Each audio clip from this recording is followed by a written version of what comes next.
ꯍꯧꯖꯤꯛ ꯌꯦꯡꯉꯛꯄ ꯃꯇꯝꯗ ꯂꯩꯔꯤꯕ ꯂꯥꯟ ꯆꯦꯟꯅꯔꯕ IDPꯁꯤꯡ ꯃꯁꯤꯡꯁꯤꯒ ꯌꯦꯡꯉꯒ ꯄꯤꯔꯛꯏꯕ ꯄꯩꯁꯥꯁꯤꯒ ꯃꯁꯤ ꯌꯦꯡꯅꯕ ꯃꯇꯝꯗ ꯑꯅꯤꯁꯤ ꯃꯇꯤꯛ ꯆꯥꯏ ꯍꯥꯏꯅ ꯂꯧꯕꯤꯕ꯭ꯔꯥ ꯀꯃꯥꯏꯅ ꯊꯝꯕꯤꯅꯤꯡꯉꯤ ꯑꯣꯖꯥ? ꯁꯅꯥ ꯍꯟꯖꯟ ꯑꯩꯈꯣꯏꯅ ꯃꯁꯤꯒꯤ ꯃꯇꯥꯡꯗ ꯌꯥꯝꯅ ꯑꯗꯨꯝ ꯈꯟꯅ ꯅꯩꯅꯕ ꯑꯗꯨꯝ ꯃꯌꯥꯝ ꯑꯃ ꯇꯧꯈ꯭ꯔꯦ ꯑꯗꯨꯒ ꯇꯁꯦꯡꯅ ꯍꯥꯏꯔꯀꯥꯟꯗ 734 crore ꯆꯥꯇ꯭ꯔꯦꯠꯀ 134 IDPꯁꯤꯡꯒꯤ ꯔꯤꯍꯦꯕꯤꯂꯤꯇꯦꯁꯟꯁꯦ ꯀꯩꯗꯧꯉꯩꯗꯁꯨ ꯀꯣꯟꯅꯔꯣꯏ ꯑꯗꯨꯒ ꯃꯁꯤ ꯏꯟꯁꯐꯤꯁꯤꯌꯦꯟꯠ ꯑꯣꯏꯕ ꯑꯦꯃꯥꯎꯟꯠꯅꯤ ꯑꯩꯈꯣꯏꯒꯤ ꯃꯔꯝ ꯆꯥꯗꯕ ꯍꯥꯏꯇꯥꯔꯦ ꯑꯗꯨꯒ ꯀꯣꯟꯅꯐꯝ ꯊꯣꯛꯇꯕ ꯑꯗꯨꯒ ꯇꯁꯦꯡꯅ IDPꯁꯤꯡ ꯑꯁꯤ ꯐꯖꯅ ꯔꯤꯍꯦꯕꯤꯂꯤꯇꯦꯠ ꯇꯧꯕꯤꯒꯦ ꯍꯥꯏꯕ ꯇꯥꯔꯒꯗꯤ ꯉꯁꯥꯏꯒꯤ ꯃꯥꯡꯈ꯭ꯔꯤꯕ ꯏꯔꯥꯡꯁꯤꯅ ꯃꯔꯝ ꯑꯣꯏꯔꯀꯥꯟꯗ ꯌꯩꯈꯥꯏ ꯊꯨꯒꯥꯏꯗꯅ ꯊꯣꯛꯍꯟꯗꯅ ꯃꯥꯡꯈ꯭ꯔꯤꯕ ꯌꯨꯝ ꯃꯌꯥꯝ ꯑꯃ ꯊꯨꯒꯥꯏꯈ꯭ꯔꯤꯕ ꯃꯩ ꯊꯥꯗꯣꯛꯈ꯭ꯔꯤꯕ ꯊꯨꯗꯦꯛꯈ꯭ꯔꯤꯕ ꯇꯛꯈꯥꯏꯈ꯭ꯔꯤꯕ ꯕꯨꯜꯗꯣꯖ ꯇꯧꯈ꯭ꯔꯤꯕ movable and immovable property mayam ama loina manghangrine manghangiba mayamdo loss oigriba mangriba du kayano haibase state government na hojik fingertips ta leibam thuena khalleba igi motad sahi ahum surab yang lai kamai tobe dai so na hawai discussion da jo hadan jan jum akoina paw nai na bada jo atai discussion sing da jo ai jan aijabane government ki fingertips ta data je akoigi karamba khundagi kayamba mising leigidabagi kayamba yumsing mangtakibagi kadai da leige makoingje kadai da lajenagrage manipuri mapanda khangna chanabagi da leigibe yaubra macha manau thabak tawbam manakta leigibe yaubra imphal manungi relief camp sing da kayam leige imphal dagi chakhiba chen gi bakuki sagi kambu mayam ju kadai da leige kanagi da leige khangna chanabagi da leibra chorchampudana kayam lei kenodana kayam laje nai kangpopiramdana kayam laje nagi more romda kayam laje nagi more dagi kayam lai chorchampude kayam lai adagi kangpopiromdagi kayam lakige cyclomdagi kayam lakige sigi mayam sigi data se hojik se fingertips ta loina mak leigadabane ba leibam thokpane ba adu leitabagi mami je hojik pawa adum tariba sigi matang si nongmai koina sida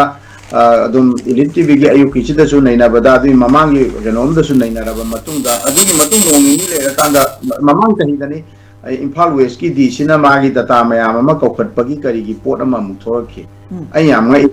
atai ge usung da ju amu udeba aduna hojik si yam di haire akoina ngangnari ba mayam si IDPs lising phumathoi ga chama ga khare hen bagi wari je dum haugadai tawduna lae adai leigidaba mayam amsu yaure the yum kai mayam manggiba takhiba kaigiba toigiba sel oina manggiba adai property yum jingdu da nateba che gari lehoba for koi makhong mari panba car lehoba dagi gari macha lehoba manggiba mayam loi yauri neba adai case oina lehoba sana lupa lehoba badu pura ga chelakpa nangdaba just koi lagjena rakhiba matam jida numitu da koi gi minna ugiba mayam si karino haiba matam da masa da thongiba phi sing du natana karigum ta paiba nangdana puba nangdana lagjena rakhiba gi keno do ngasi ju mitta samsang mang da koina dum uduna leiri aduguma mayam gi mangri ba takriba mayam du compensate to matam da rehabilitate to matam da sigi amount sina kaidongoi da no to bon nati aikoina yengba yai ba sidai da topa India ke topa state singda karigumba thodok macha ama thokpa matamda yamna sidagi su hena sati banataba chamchamba calamities khara thokpa matamda in terms of thousands of crore da India government na madugi senthang mayam ama pira kanda achuk sati graba keno sida sigi koigi crore chatet ka kunthra mari jidi koigi loktak patta thumbora ama thada ba ki phibam neba tak pata thumbora am khak thadara kanda kai do no haibagi waduni aduna hayeng ngasai gi tawri duni se sai sana na ju panbi ge ba yum sabagi adu tawbagi hai chadar bi yum du kayano sida mangri ba magi leibudu hendona se lupa laktra ma kun chang ba yum ma lo im thungtho bulldozer na thugai ra kan som de lupa la ani makhai piraga kari yum no ba saru de kari no go dik leiru do ri aduna adagi mamang da kaire haire first installment da kaire haire khara amadana lupa lising ko manga pire do loinu lupa lising ko manga do lupa lising ko manga do na ke do no han ba page da pire en kala gasu adagi first installment ne di haire kani adagi amu khara amadana do kari no khara amadana lising ko manga happy na kari no khara amadana lising manga happy bana kai no sigi uniformity ma leitri si kamai tawri no adagi delhi gi sana na bagi pot se ju lupa cham ne na haibe do cham ko on lupa marfu mari haibra marfu taru haibra to bagi wathok mayam thokna dana awang nongi dadi ꯑꯩꯈꯣꯏ ꯃꯗꯨ ꯄꯩꯁꯥꯗꯨ ꯂꯣꯏ ꯀꯥꯏꯊꯣꯛ ꯃꯥꯏ ꯑꯦꯀꯥꯎꯟꯗ ꯆꯪꯕꯗꯨ ꯂꯣꯏ ꯂꯧꯊꯣꯛ case ꯑꯣꯏꯅ ꯂꯧꯊꯣꯛꯑꯀꯥꯟꯗ SDOꯒꯤ ꯑꯣꯐꯤꯁꯇ ꯑꯣꯏꯅ ꯁꯦꯟꯗꯣ ꯑꯃꯨꯛ ꯍꯜꯂꯨꯕꯒꯤ ꯄꯣꯠ ꯋꯥꯊꯣꯛ ꯃꯌꯥꯝ ꯑꯃ ꯃꯃꯥꯡꯗ ꯂꯩꯅꯈ꯭ꯔꯦ ꯑꯗꯨꯅ ꯁꯤꯒꯤ ꯀꯩꯅꯣꯁꯤꯗꯁꯨ यूनिफॉर्मिटी अमा लेतब अदुगा तौरिबा पोटसिंग असि से फनायामना केनो लाकांदसु इंप्लीमेंट तौरप मतमसिदा इंप्लीमेंटेशन की स्टेज दा एजुकेट तौरपगी स्टेज दा कदाइदनो रेड टेपिजम की पोट मयाम अमसु लेब्रा गवर्नमेंट की थबक सुरिबा official सिंसिगी मरक्ता हाइरिबजे political executive hai tare akoina hairiba political executive haibadi council of minister leidana government leitaba matam president rule leiba matam da sigi thodo mayang thoebal dum president rule manung da su president rule manung da na hena sincere oina thabak sing se efficient oina masigi kari hai tare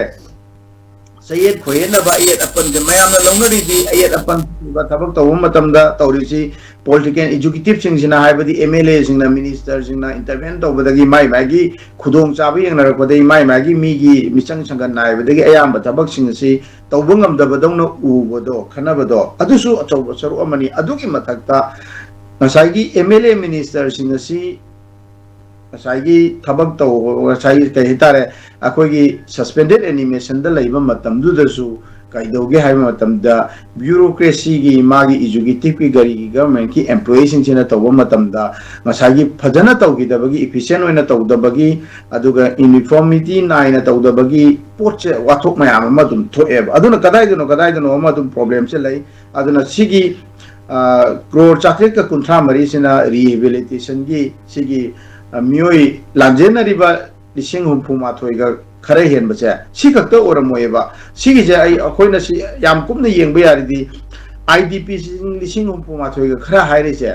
ngasagi relief camp laitaba hawbadagi magi mari mata koigi kitang kukan pangan mahaiga adugumba singdadi mai imung manung mari mata jingi do oina chatlaga laiba kanagumba kharana magi sinbam ama thabak suba ngasagi relief camp laisam tararoi khanjaba कांगबुनदी कमाई तौगे हाइबा मतमदा खरनदी relief camp लेसलगदी गेनो तौररोय हाइदना थबक सुब फंगदबा मफम ममदा yum भरा होइना लौरकांदा मागी नोमगी income अमा generate तौरकान तालकांदा अदुमाइना लैबा IDP सिंग याउदबा नतेबा अदुना हाइरिबा IDP सिंगी मसिंग असे चप चाने accurate ओइरबरा अखोइगी लांजेनरिबा अखोइना लिसिंग हुंफुमाथो हाइबसिदा Meitei खकी वानते लोई inclusive नेबा ngangnariba mayamse कोकोमीना IDP सिंग मयुम दा हंजललो हाइबा मतमदा कोकोमीना हाइरिसे मैतै खकी वानते IDPs खुदिमक मागी मरमदम मागी ओरिजिनल होम सिंगदुदा लोइना हंजललो हाइबनेबा सी अखोइना मुन्ना अंडरस्टैंड तौबा म चंगेबा अदुना